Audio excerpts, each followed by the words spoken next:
তৃণমূল কংগ্রেসের রাজ্যসভা প্রার্থী তালিকা ঘিরে রাজনৈতিক মহলে তৈরি হয়েছে চমক ও কৌতূহল।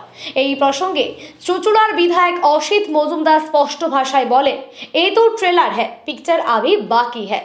বাকি আরও ব্যাখ্যা করে বলেন, এটি কেবলমাত্র তৃণমূল সুপ্রিমো মমতা ব্যানার্জির রাজনৈতিক কৌশলের একটি ঝলক মাত্র। আগামী দিনে বাংলা তথা গোটা দেশের মানুষই পূর্ণ ছবি দেখতে পাবেন বলে তার দাবি। এদিনের সাংবাদিকদের প্রশ্নের উত্তরে এসআইআর তালিকার চূড়ান্ত পর্ব প্রসঙ্গেও মুখ খুলেন বিধায়ক। তিনি জানান, চূড়ান্ত সম্পূর্ণ তালিকা প্রকাশের পরেই তৃণমূল কংগ্রেস দলের পক্ষ থেকে আনুষ্ঠানিক অবস্থান ও বিস্তারিত মতামত সকলের সামনেই তুলে ধরা হবে।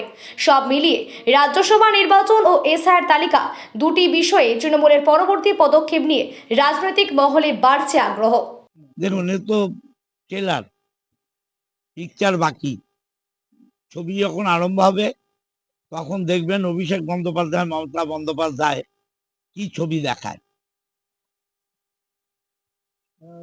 বিধানসভার প্রার্থী নিয়ে একটা জল্পনা রয়েছে সর্বজনের মধ্যে। কি বলবেন আপনি? তো এখানকার দেখুন, দল আমরা যারা করি, প্রার্থী হওয়ার আকাঙ্ক্ষা করা অন্যায় নয়। দল প্রার্থী ঠিক করবে। দল প্রার্থী দেবার পর সবাই আমরা একসাথে ঘাটের উপর জোড়া ফুল নিয়ে নামবো। এ বিষয়ে কোনো দ্বিমত নেই। সার্বিক তৃণমূলের ফলাফল কি আশা করছেন? 250 এবার আমরা বাংলায় পাবো। হুগলি জেলায় সবকটা আসন তৃণমূল পাবে।